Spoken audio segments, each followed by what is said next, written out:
Hello, good morning, जोहार। आज तारीख 13 जून दिन है, गुरुवार। समय हो चला है झारखंड की खबरों को जानने का, लेकिन उससे पहले अभी तक आपने चैनल को सब्सक्राइब नहीं किया तो चैनल को सब्सक्राइब कर लीजिए, वीडियो को एक लाइक कर दीजिए। चलिए जानते हैं झारखंड की प्रमुख बड़ी खबरों को।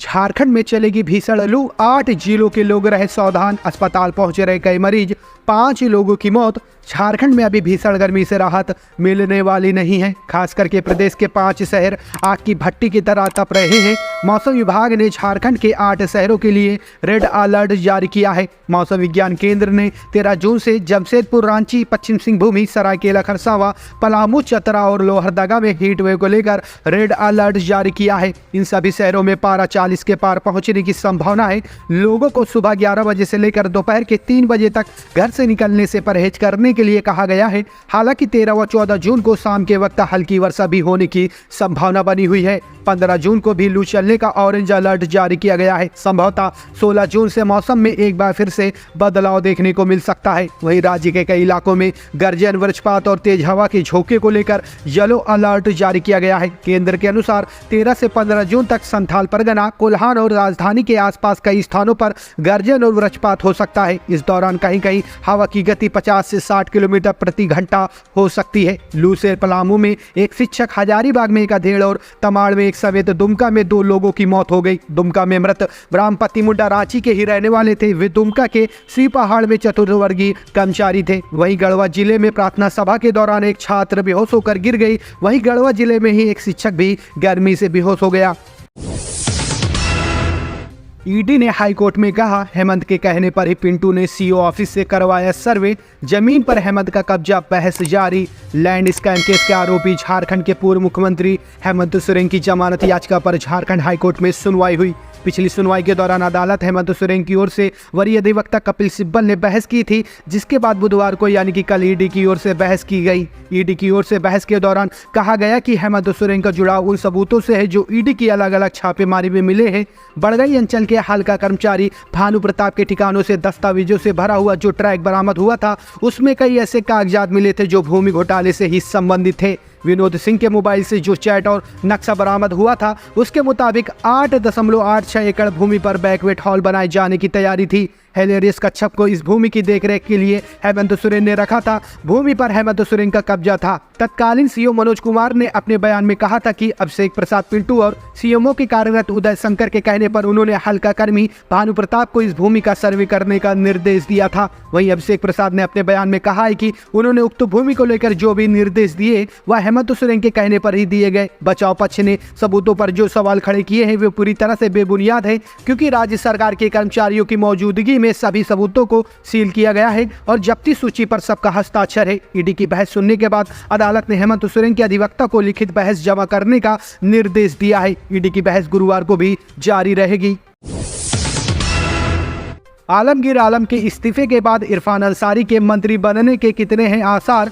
कांग्रेस कोटे से झारखंड सरकार में मंत्री आलमगीर आलम के इस्तीफे के बाद अब मंत्री पद को लेकर चर्चा तेज हो गई है। माना जा रहा है कि एक सप्ताह के अंदर ही मंत्री पद किसे देना है इस पर फैसला हो जाएगा। मंत्री पद की इस रेस में इस वक्त जामताड़ा विधायक इरफान अंसारी सबसे आगे चल रहे हैं। उनके नाम के आगे होने की वजह है अल्पसंख्यक कोटा। दरअसल आलमगीर आलम अल्पसंख्यक कोटे से मंत्री थे। ऐसे में तय माना जा रहा है कि कांग्रेस इसी कोटे से अपना अगला मंत्री देगा। यही वजह है कि इस रेस में इरफान अंसारी का नाम सबसे आगे चल रहा है। प्रदेश अध्यक्ष ने सभी पहलुओं से आला कमान को वाकिफ करा दिया है।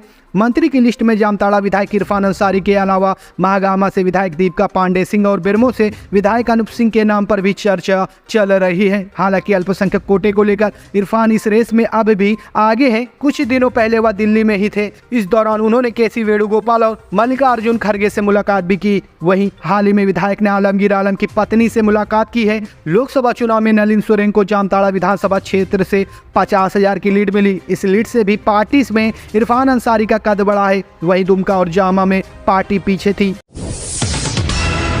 झारखंड में 28,945 शिक्षकों को मिलेगा नया टैब। शिक्षा विभाग ने जारी किया नया टेंडर। राज्य के प्रारंभिक विद्यालयों में कार्यरत 28,945 शिक्षकों को अगले माह टैब मिलने की संभावना है।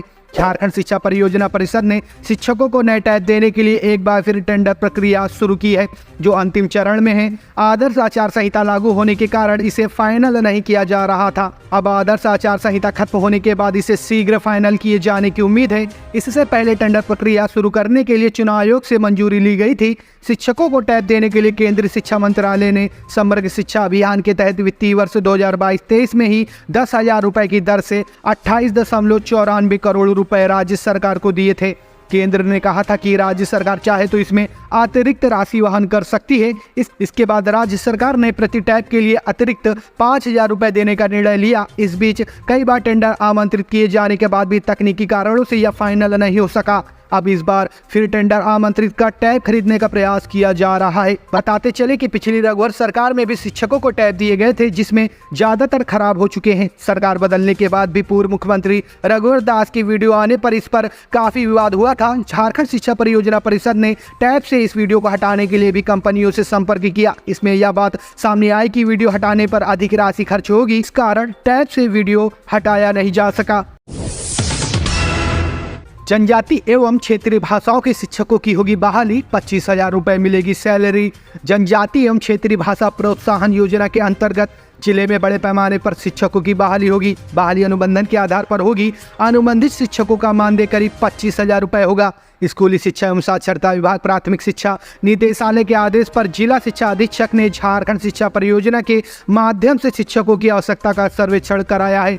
झारखंड शिक्षा परियोजना के सर्वे में जनजाति एवं क्षेत्रीय भाषाओं के लिए 250 से लेकर 900 तक शिक्षकों की आवश्यकता बताई है। झारखंड शिक्षा परियोजना ने 4 फॉर्मेट में सर्वे कराया है। जिला शिक्षा अधीक्षक अभिषेक बड़ाइक ने उपायुक्त के माध्यम से सर्वे की रिपोर्ट स्टेट को भेज दिया है। उपयुक्त शिक्षकों की बहाली प्राथमिक विद्यालय के लिए होगी। ऐसी संभावना जताई जा रही है कि सप्ताह 10 दिन या उससे पहले बहाली को लेकर विज्ञापन का प्रकाशन कर दिया जाएगा। उसके बाद प्रक्रिया शुरू हो जाएगी। अधिकारियों का कहना है कि विधानसभा चुनाव की घोषणा से पूर्व बहाली की सारी प्रक्रिया पूर्ण होने की संभावना है। झारखंड में होगी बम्पर बहाली, सिपाहियों की होगी भर्ती। सीएम चंपाई सोरेन का बड़ा ऐलान। राज्य सरकार एक बार फिर सरकारी विभागों में बहाली की प्रक्रिया तेज करेगी। मुख्यमंत्री चंपाई सोरेन ने मंगलवार को मंत्रियों और वरीय अधिकारियों के साथ विभागों की समीक्षक बैठक की। बाद में कहा कि चुनाव आचार संहिता के कारण रिक्तियों को भरने को लेकर नियुक्ति प्रक्रिया बाधित थी। अब बहाली की प्रक्रिया आरंभ होगी। 26,000 शिक्षकों की बहाली राज्य सरकार करेगी। इसके अलावा पुलिस और उत्पाद विभाग में सिपाहियों की नियुक्ति होगी। स्थानीय भाषाओं के लिए भी शिक्षकों की नियुक्ति होगी। झारखंड के किसानों की बल्ले बल्ले, 2 लाख रुपए तक का कर्ज माफ करेगी सरकार। एक्शन में चंपाई सोरेन। मुख्यमंत्री चंपाई सोरेन ने मंगलवार को कामकाज को गति देने के उद्देश्य से महत्वपूर्ण विभागों की समीक्षा बैठक का आरंभ की। इस दौरान विभिन्न विभागों की तरफ से संचालित फ्लैगशिप योजनाओं, नीतियों और कार्यक्रम की उच्च स्तरीय समीक्षा की गई। मुख्यमंत्री ने कहा कि राज्य में वर्तमान में किसानों का 50,000 रुपए तक का ऋण माफ किया जा रहा है। इसे अब बढ़ाकर 2 लाख रुपए किया जाना है। ऐसे में इसके लिए नीतिगत प्रक्रिया को जल्द पूरा करें। ज्यादा से ज्यादा किसानों को केसीसी से आच्छादित करें। समय पर लोन चुकाने वाले किसानों को ब्याज मुक्त लोन मिलेगा। जून महीने के अंतिम अथवा जुलाई माह के पहले सप्ताह तक बीज का वितरण हर हाल में कर दिया जाएगा। झारखंड में नई राजनीतिक पार्टी ने की एंट्री। विधानसभा चुनाव को लेकर रणनीति की तैयारी। लोकसभा चुनाव में झामुमो एवं आजू का होश उड़ाने वाली झारखंडी भाषा खतियान संघर्ष समिति के अध्यक्ष जयराम महतो ने नई राजनीतिक पार्टी बनाई है। उनकी पार्टी का नाम झारखंड लोकतांत्रिक क्रांतिकारी मोर्चा होगा। अपनी राजनीतिक पार्टी की मान्यता के लिए जयराम महतो ने चुनाव आयोग को आवेदन दिया है। विधानसभा चुनाव के पूर्व एक और झारखंड नामधारी पार्टी के रूप में झारखंड लोकतांत्रिक क्रांतिकारी मोर्चा मैदान में उतरेगी। जयराम अपनी इस राजनीतिक पार्टी से झारखंड विधानसभा चुनाव में 50 से अधिक सीटों पर प्रत्याशी उतारेंगे। जयराम अपनी राजनीतिक पार्टी का नाम झारखंड क्रांतिकारी मोर्चा रखना चाहते थे, लेकिन चुनाव आयोग ने इसकी अनुमति नहीं दी। चुनाव आयोग से अनुमति नहीं मिलने पर जयराम ने अपनी पार्टी का नाम झारखंड लोकतांत्रिक क्रांतिकारी मोर्चा रखा है। जयराम महतो ने बताया कि वह और उनके 8 साथी निर्दलीय लोकसभा चुनाव लड़े। इस कारण राजनीतिक पार्टी की मान्यता में लोकसभा चुनाव का प्रदर्शन काम नहीं आएगा। जयराम ने बताया कि शीघ्र ही वह अपनी नई राजनीतिक पार्टी का महाधिवेशन करेंगे। धनबाद में जेबीकेएसएस का अधिवेशन हो चुका है। इस कारण वहां जेएलकेएम का अधिवेशन धनबाद में नहीं करेंगे। यह अधिवेशन गिरिडीह, बोकारो या हजारीबाग में से किसी एक जगह पर किया जाएगा। अपनी पार्टी के साथ विचार विमर्श कर इस पर अंतिम निर्णय लेंगे। बोकारो में अज्ञात अपराधियों ने ज्वेलरी दुकान पर चलाई गोली, आक्रोशित दुकानदारों ने की सड़क जाम। बोकारो में अज्ञात अपराधियों ने एक ज्वेलरी दुकान पर फायरिंग की है। घटना बुधवार सुबह बुरमो के फुसरो थाना क्षेत्र का है। जानकारी के अनुसार गोली ज्ञान ज्वेलरी के शीशे पर लगी। वारदात को अंजाम देने के बाद अपराधी बैंक मोड़ की तरफ भाग निकले। इसके बाद इलाके में अफरा तफरी का माहौल है। इधर आक्रोशित दुकानदारों ने सड़क जाम कर दिया था। बताया जा रहा है कि संचालक ज्ञानेश्वर प्रसाद सोनी अपने दुकान पर बैठे थे। इस दौरान अचानक दो बाइक सवार उनकी दुकान के पास पहुंचे और फायरिंग कर भाग खड़े हुए। गनीमत रही की गोली दुकान के शीशे में लगी, जिसके कारण वह बाल बाल बच गए। इधर घटना के बाद पुलिस वारदात स्थल पर पहुंची और मामले की जानकारी ली। पुलिस ने खोखा व गोली को जब्त कर लिया है। के पारा शिक्षकों की सेवा शर्त नियमावली बदलेगी, निर्धारित होगा कट ऑफ। झारखंड में सहायक अध्यापक सेवा शर्त नियमावली में बदलाव होगा। झारखंड एकेडमिक काउंसिल ने इस संबंध में स्कूली शिक्षा एवं साक्षरता विभाग से मार्गदर्शन मांगा है। सहायक अध्यापक सेवा शर्त नियमावली 2022 में शिक्षकों के मानदेय में बढ़ोतरी के लिए आकलन परीक्षा का प्रावधान किया गया है। आकलन परीक्षा में सफल शिक्षकों के मानदेय में 10% की वृद्धि की जाती है। आकलन परीक्षा का प्रावधान उन शिक्षकों के लिए किया गया है जो झारखंड शिक्षा पात्रता परीक्षा पास नहीं है। आकलन परीक्षा में पास करने के लिए सामान्य वर्ग के शिक्षकों के लिए 40% व ओबीसी एससी व एसटी कोटि के शिक्षकों के लिए न्यूनतम कट ऑफ 35% निर्धारित किया गया है। नियमावली के ईडब्ल्यूएस व दिव्यांग अभ्यर्थियों के लिए कट ऑफ का उल्लेख नहीं किया गया है। ऐसे में दिव्यांग व ईडब्ल्यूएस कोटि के अभ्यर्थी कट ऑफ निर्धारण की मांग कर रहे थे। इस आलोक में झारखंड एकेडमिक काउंसिल द्वारा स्कूली शिक्षा एवं साक्षरता विभाग से मार्गदर्शन मांगा गया है। इसके लिए सहायक अध्यापक सेवा शर्त नियमावली 2022 में बदलाव किया जाएगा। पारा शिक्षकों के लिए कुल 4 आकलन परीक्षा लिए जाएंगे। पिछले वर्ष एक परीक्षा ली गई थी। इस वर्ष परीक्षा की प्रक्रिया अभी शुरू नहीं हुई है। शिक्षा विभाग से मार्गदर्शन प्राप्त होने के बाद परीक्षा की प्रक्रिया शुरू की जाएगी। जुलाई अंत तक आकलन परीक्षा की प्रक्रिया शुरू होने की संभावना है।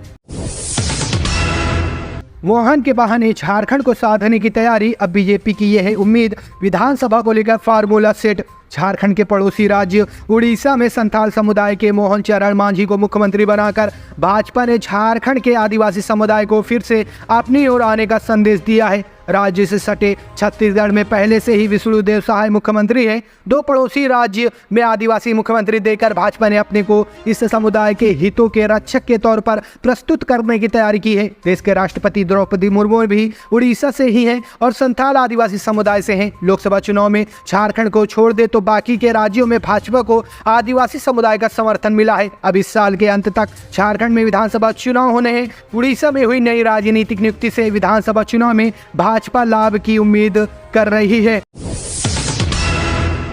रांची के 7 इलाकों में 60 दिनों के लिए धारा 144 लागू, प्रशासन ने क्यों जारी किया आदेश। रांची जिला प्रशासन ने शहर के 7 इलाकों में 60 दिनों तक निषेधाज्ञा लागू किया है। यह तत्काल प्रभाव से 8 अगस्त तक लागू रहेगी। इस संबंध में सदर अनुमंडल पदाधिकारी उत्कर्ष कुमार ने आदेश जारी कर दिया है। जारी आदेश में कहा गया है कि कुछ राजनीतिक दलों और संगठनों की ओर से जुलूस, धरना प्रदर्शन करने की सूचना प्रशासन को मिली है। हाल ही के दिनों में ऐसे कार्यक्रम जाकिर हुसैन पार्क के बदले राजभवन कांके रोड स्थित सीएम आवास के पास भी किए गए हैं, जिससे सरकारी काम में बाधा होती है और यातायात व्यवस्था भी प्रभावित होती है। इसे देखते हुए पुराने सीएम आवास मोहराबादी की 4 दीवारी से 100 मीटर के दायरे में, राजभवन की 4 दीवारी से 100 मीटर के दायरे में, झारखंड हाईकोर्ट के 100 मीटर के दायरे में, नेपाल हाउस डोरंडा के 100 मीटर के दायरे में, प्रोजेक्ट भवन HEC ध्रुवा के 200 मीटर के दायरे में, नए विधानसभा की 4 दीवारी के 500 मीटर के दायरे में धारा 144 लागू की गई है।